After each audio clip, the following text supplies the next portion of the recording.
This happened 3 weeks ago. I was in my 3rd week of night shifts at the hospital. It was hard to adjust, balancing work and taking care of my mother. The hospital felt familiar to me. I'd been a nurse for years, but nights were different. The dimly lit corridors seemed to stretch on forever. The antiseptic smell was always around. I didn't mind it much. I thought of it as part of the job. But I never stopped thinking about what happened those nights. Around midnight, I was doing my rounds when I heard it. My name whispered softly, Emma. At first, I shook my head, thinking it was nothing. I pushed open the door to the patient's room. They were all asleep. Nobody was there. The hallway was empty.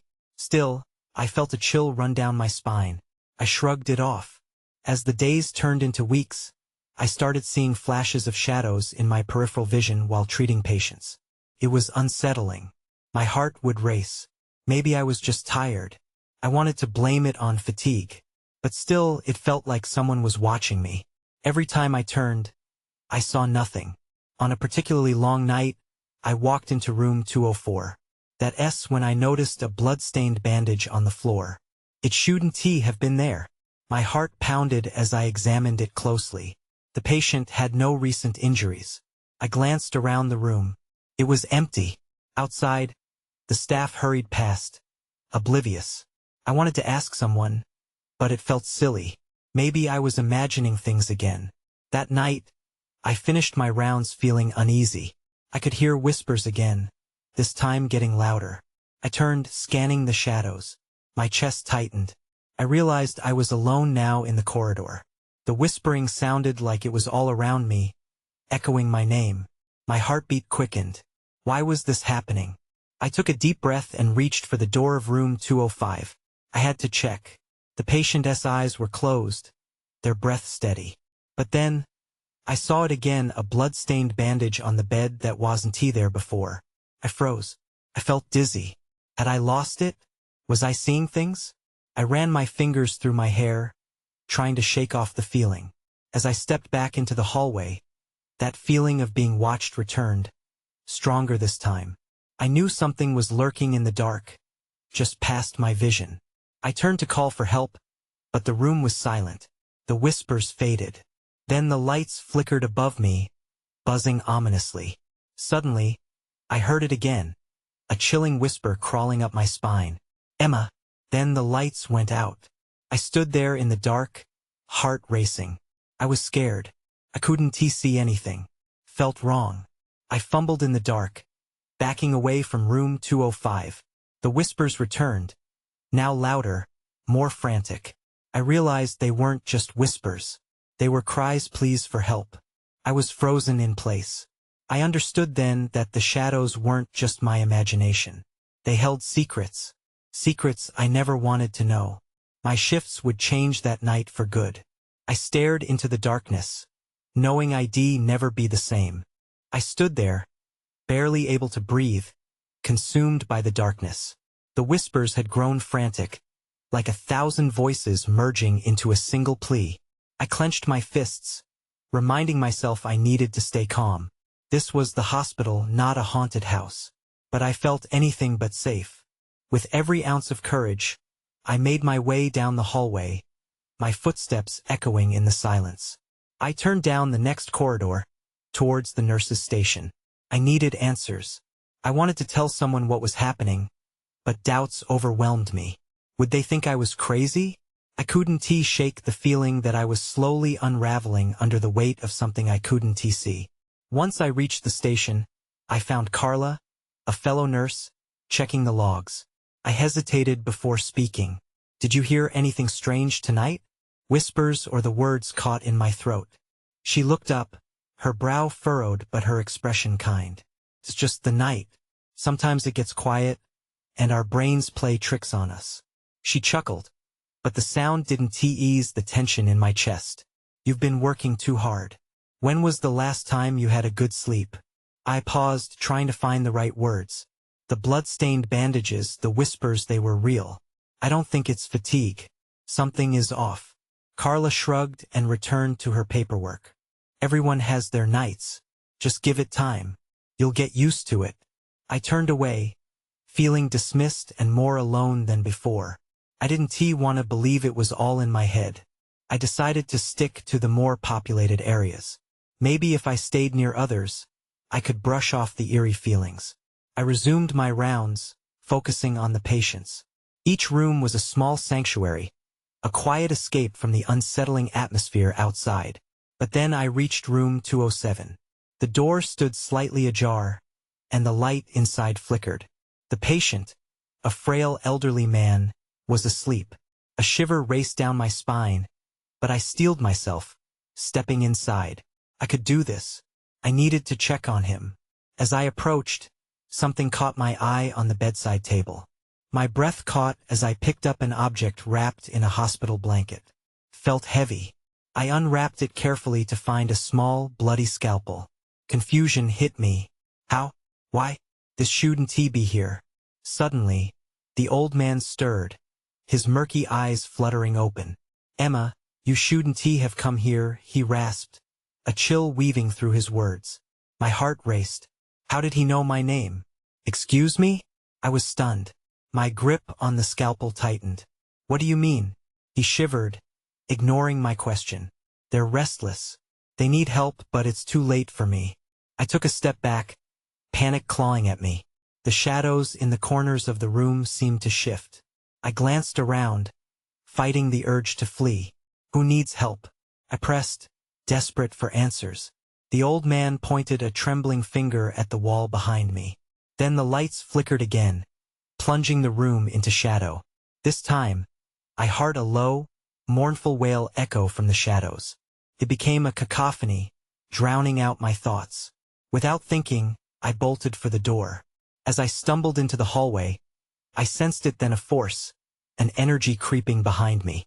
I dared to glance back, and that when I saw it. A dark figure standing at the entrance of room 207, watching. I ran. I raced down the hallway, my pulse pounding in my ears like a drum. I couldn't shake the image of that shadowy figure, its form fading into the darkness. I turned corners without thinking, seeking safety but knowing it was futile.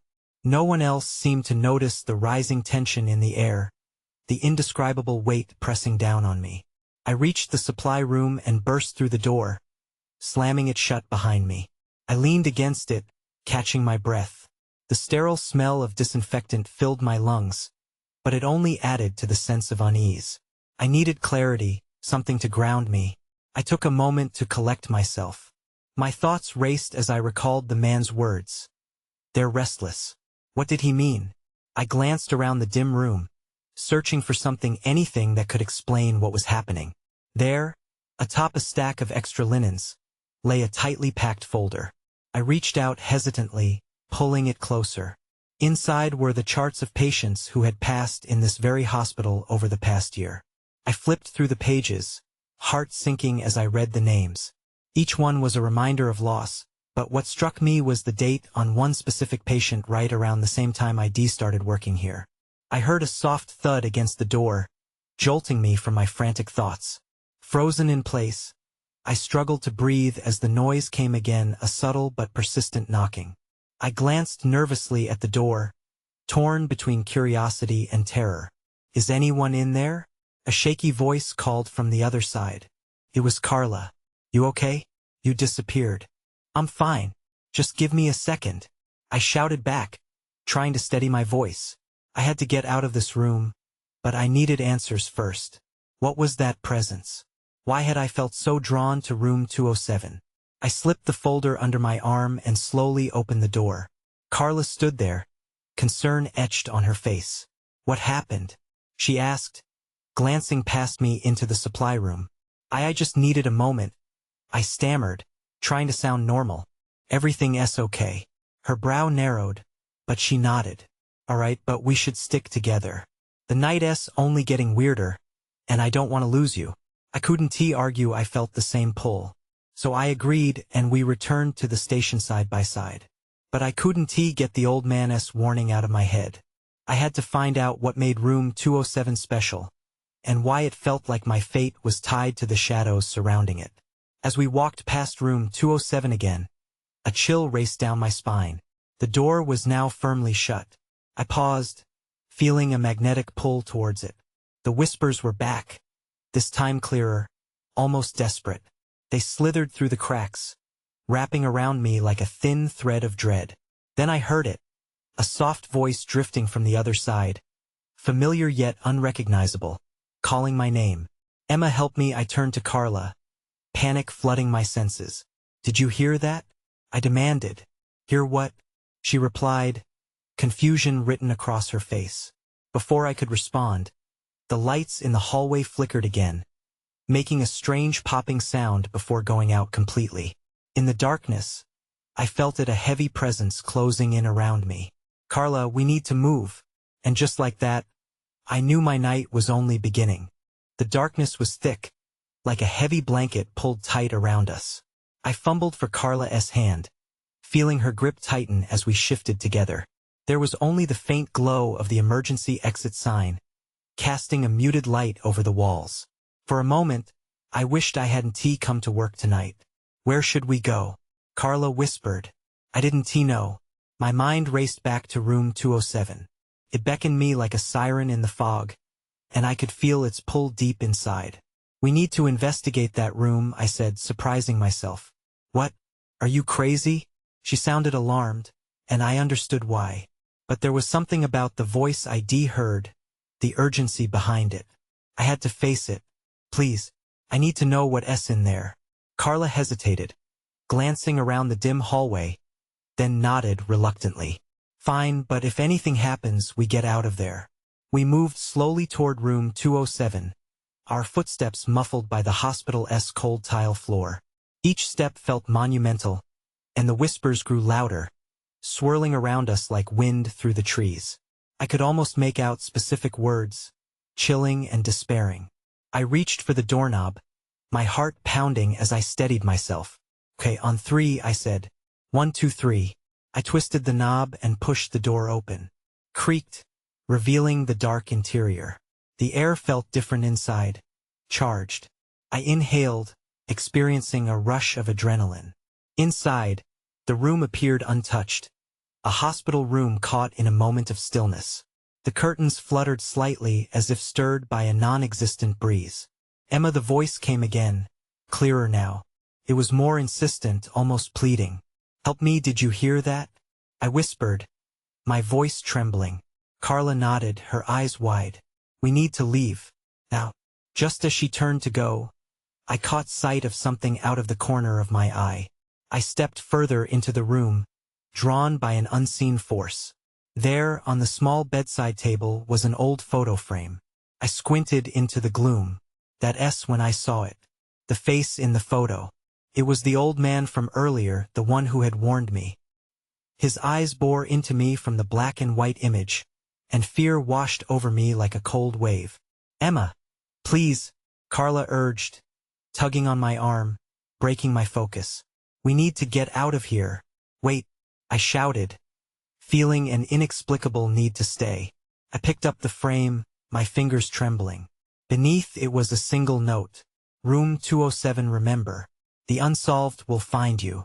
The lights flickered again, and a chill swept through the room. I understood then that I was not alone. Someone was waiting for me to make my next move. Fear skittered along my spine. "Emma, we don't have time." Carla pulled harder. I felt the edges of reality blur, and instinctively I knew this was just the beginning. "I need to know more," I whispered, but the words felt hollow. As I stared into the old man's eyes once more, the shadows deepened around us. I could sense an urgent presence shifting, something ready to reveal what had been hidden before. Then the room erupted into a cacophony of whispers, and everything went dark again. When the lights came back on, the room was empty. Carla was gone. I blinked, disoriented by the sudden brightness. The room felt foreign now. Where was Carla? A surge of panic shot through me. "Carla?" I called, my voice echoing back as if mocking me. The silence that followed was suffocating. The photo frame lay on the table, but I couldn't focus on it. I had to find her. I stepped toward the door, every nerve in my body screaming for me to turn back. The whispered call of help me still hung in the air, heavy and enticing. My heart pounded as I pushed the door open, stepping back into the hall. It was strangely quiet. The emergency lights flickered weakly, casting ominous shadows that danced along the walls. I hurried down the corridor, calling for Carla again. "Carla, where are you?" There was no answer, just the distant hum of the hospital machinery. I tried to maintain my composure, but uncertainty gnawed at me. Where could she have gone? As I rounded a corner, I noticed something unusual. A door labeled storage sat slightly ajar at the end of the hallway. The hinges creaked as a subtle breeze wafted out. I approached cautiously, peering inside. The dim light revealed shelves cluttered with medical supplies and old equipment, but something glimmered in the corner. My heartbeat quickened. I stepped inside, curiosity overtaking fear. On the floor lay an object half hidden beneath a dusty tarp. I pulled it away to reveal a small, rusted box. It looked ancient, out of place in the sterile hospital environment. Just then, I heard a crash behind me. I spun around, my heart racing. The storage door had slammed shut. "Carla," I shouted, panic rising in my chest. My breath quickened as I grasped the box tighter. I paused, listening. There it was again, the whispers, clearer now, swirling around me like an invisible storm. They spoke in hurried tones, echoing secrets I couldn't grasp. Were they warning me or calling me closer? Ignoring the adrenaline coursing through my veins, I sat on the floor and forced myself to focus on the box, my hands trembling. I found a latch and opened it slowly. Inside was a bundle of yellowed papers and a faded photograph not unlike the one I had seen earlier. That S when I saw it. The name scrawled across the top of one of the papers sent a chill straight through me. Emma Collins. Felt surreal. Who am I to them? I muttered, fighting to breathe. Suddenly, the whispers intensified into a chaotic roar, blurring my thoughts. I slammed the box shut, desperate to escape the overwhelming sensation. I had to find Carla. I had to get out of there. But as I stumbled to my feet, the room shifted. Shadows deepened, warping the space around me. I spun towards the door, but it wouldn't budge. Panic surged. I was trapped, and the whispers turned frantic as if whatever they represented was closing in on me. I screamed for Carla one last time, and in the darkness that followed, I felt a cold hand on my shoulder. I froze. The touch lingered, and I froze in fear as slow realization dawned. Someone or something was with me in that dark storage room, and it wasn't here to help. I held my breath, paralyzed by the icy grip on my shoulder. The whispers stopped abruptly, replaced by an unsettling silence that felt heavy and alive. I forced myself to turn around, my pulse thundering in my ears. There was no one there, just shadows stretching across the walls, fading into the corner. I blinked, hoping my eyes would adjust and reveal the source of the icy touch.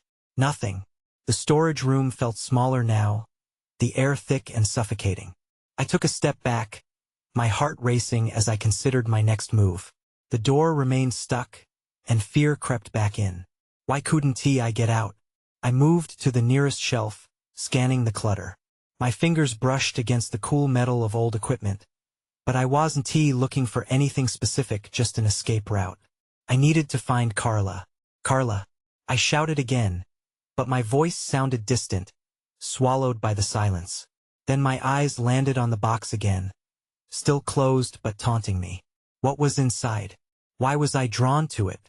I hesitated, but that whisper was still fresh in my mind. There was something important about that name, Emma Collins. With a trembling hand, I reached for the box again. I needed to know. I flipped open the latch and pulled the lid wide. Papers spread out like scattered fallen leaves, each one a faded piece of a puzzle I didn't understand. As I sifted through the pages, I noticed my breathing had quickened. The whispers, now low and urgent, began again, filling the cramped room. I picked up one paper and squinted. It seemed to be a patient record. A picture of a woman, eyes hauntingly familiar. Was it Emma? A voice broke through the stillness. "Let her go," it hissed, razor sharp. I jerked back, eyes wide. "Who are you?" I stammered into the darkness, dread pooling at the base of my stomach. But there was no answer, just the echo of my own voice merging with the whispers, pounding against my skull. The door slammed open, splintering the tension like glass shattering. I turned to see Carla standing there, her expression a mix of concern and alarm. What happened? I felt something wasn't right. Did you hear those whispers? I gasped, clutching the box tightly. They were in here with me. Carla stepped closer, eyes narrowing as she noticed the box. What is that? You shouldn't have touched it. I had to know. I shouted, desperation creeping into my voice. I saw a name. Emma Collins. Carla interrupted. That can't be good. She has been mentioned in a few reports. Something happened here, some kind of incident. An electric chill rushed through me. What kind of incident? Before she could answer, the lights flickered violently, plunging us into darkness. My heart pounded as again I felt the cold brush on my shoulder. Get away! I screamed, stumbling back into Carla. But as the lights returned, we found ourselves not in the storage room but in a dimly lit hallway, completely transformed, a place I didn't recognize. Where are we? I whispered, panic creeping back in, as the truth hit me. This wasn't just a hospital anymore. Something had shifted, and we were being drawn deeper into whatever darkness lay ahead. I stared at the unfamiliar hallway, the walls lined with peeling paint and flickering fluorescent lights. The air felt dense, almost static, as if charged with expectation. I turned to Carla, who looked just as confused. Where do we even start? She asked, her voice trembling slightly. Maybe we shouldn't, I suggested, glancing back at the shadows that seemed to twitch in the corners. This doesn't feel right.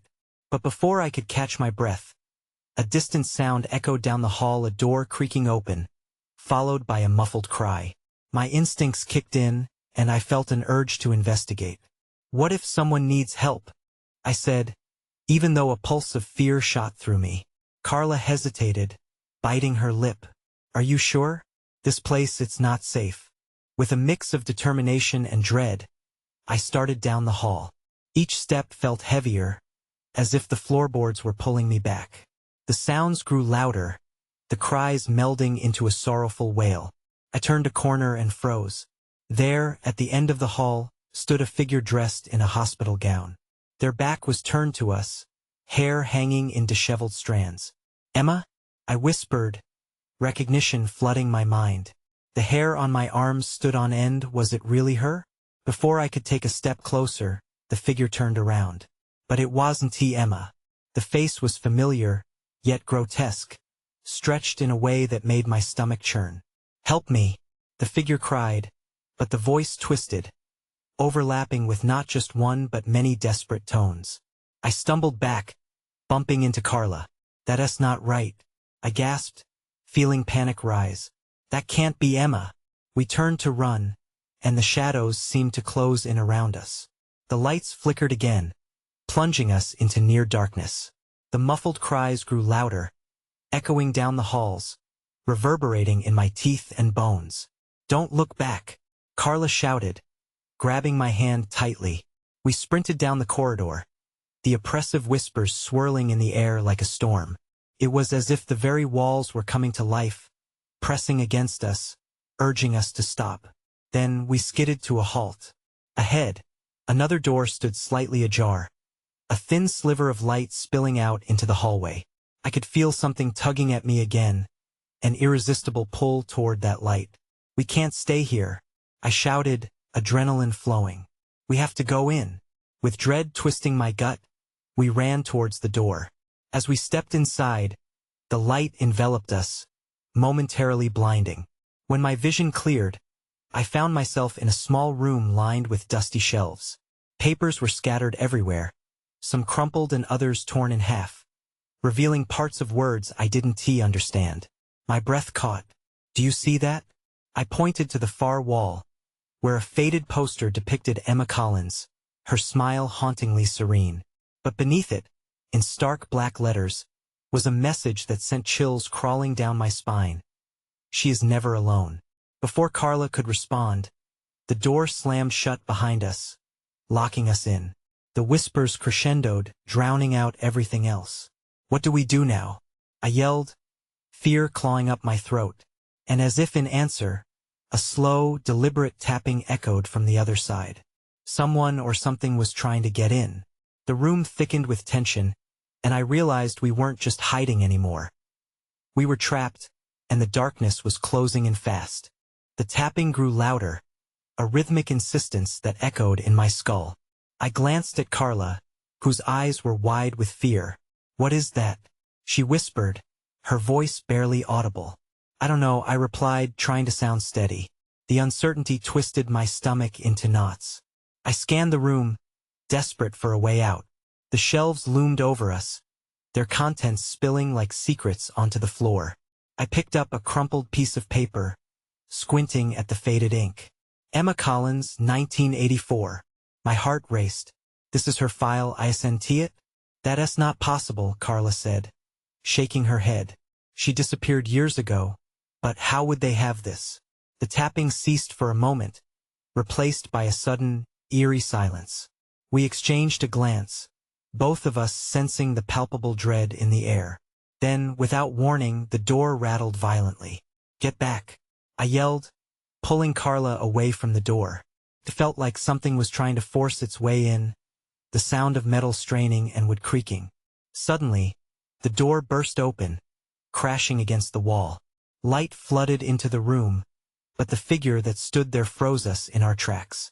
It wore a hospital gown just like we had seen before, but this time, it was entirely different.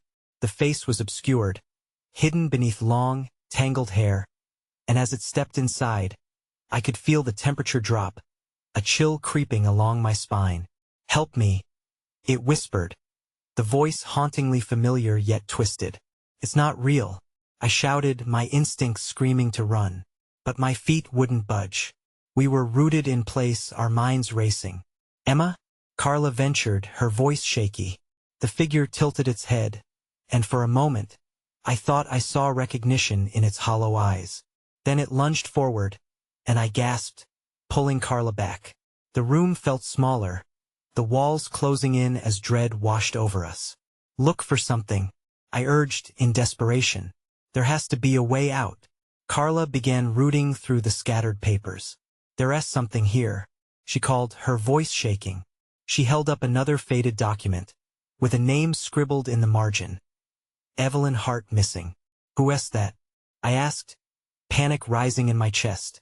"I don't know, but it seems like they kept records." The figure was closer now, its movements jerky, unnatural. The whispers started again, rising to a crescendo, gripping my mind with terror. "Help me, she is never alone."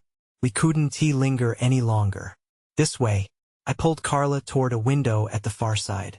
It was barred, but if we could just find a way to move those shelves. The figure lunged, and I felt the rush of wind as it barely missed us. "Quick!" I shouted, my heart pounding. We shoved the disheveled papers aside and began moving the shelf, each scrape of the wood against the floor sending shudders through my body. Just as we managed to create a path, a loud crash echoed from behind us. I turned to see the figure falling to the ground, its form flickering like a faulty bulb. Uncertainty filled the air, unsettling and confusing. "Let us go," Carla yelled, as I pulled her into the newly opened gap. We squeezed through, the chaos behind us fading into a haunting noise. But as we burst into the hallway, something struck me, a new realization. "Where are we?" I breathed, narrowing my eyes. The corridor looked different now, more twisted and dark. Then I saw it, scrawled on the wall, in a frantic hand. "She is never alone." My chest tightened. "Where is the exit?" Carla cried, her voice breaking my focus. Shadows curled around us, and the hallway stretched farther than I remembered. We were in for something far darker than we thought. What did this all mean? That thought lingered as the whispers returned, hungry and yearning. I knew we were far from done, and terror filled me as I realized we weren't just running away. We were being hunted. The air felt heavier in the hallway, like a thick blanket smothering us. I glanced back at the room we had just escaped. Was it really behind us, or was it just another trick of our minds? I could still hear the whispers, echoing like a broken record in the back of my head. "Come on, we need to keep moving," I urged, pulling Carla further down the corridor. The flickering lights above us added to the sense of unreality. I could hardly believe we had just been faced with something so horrifying. Felt surreal. "Wait," Carla said suddenly, her voice a shaken breath. I turned to her, confused. "Did you hear that?" She stopped, straining to listen. I froze, peering into the darkness beyond the patches of light. The whispers seemed to twist, forming words I couldn't quite catch. It felt like they were wrapping around me, squeezing, demanding to be understood. Then it hit me. "It's coming from down there." I pointed towards an open door at the end of the corridor, slightly ajar and barely illuminated. The whispers intensified, urging me closer. "I don't think we should go that way," Carla said, her eyes wide with panic. "What if it's a trap?" I hesitated. The last thing I wanted was to confront whatever that figure was again. But how could we escape this labyrinth? "We can't stay here," I said firmly. "It might be a way out." Carla swallowed hard, uncertainty flashing across her face. "Okay, but stick together." We walked towards the door, the floorboards creaking beneath us. Each step felt like an echo in the silence, a reminder that we weren't alone. As we got closer, the whispers subsided, and an unsettling calm washed over the space. I pushed the door open, and we stepped inside what appeared to be a small office. Faded photographs hung crookedly on the walls, some depicting staff that looked strangely familiar. My breath hitched as I squinted at one photo. "Look," I pointed. "That is Emma." "What is this place?" Carla stepped forward, inspecting another frame. "This must be the old records room for patients." Her voice trembled. "It looks neglected. Neglected or abandoned." I wondered aloud, scanning the room. A desk sat in the center, papers strewn across its surface. A file sat open, its contents strewn about, revealing names and stories both familiar and forgotten. Then, something caught my eye, a strange, metallic glint from beneath the desk. I crouched down, my heart racing with curiosity. My fingers brushed against cold metal, and I pulled out a key, heavy and ornate. "What did you find?" Carla asked, her voice rising with interest. "It might be a key," I replied, holding it up for her to see. "Does it fit the barred window?" "I don't know," I said, hope battling fear in my chest. Just then, I heard a loud crash from the hallway, making us jump. The whispers returned, louder than before, a cacophony of sound that screamed for attention. "We need to hurry," I urged, pocketing the key. "If there's any chance it opens that window, we should try." As we darted back into the corridor, the chaos of the hall surged around us. The whispers surged. More voices joined in, filling the air with a disturbing chant. "Help us, never alone, trapped forever." Suddenly, a shadow darted past us, too quick to identify. My breath caught in my throat. "Did you see that?" Carla nodded, terror flooding her eyes. "Something else is here."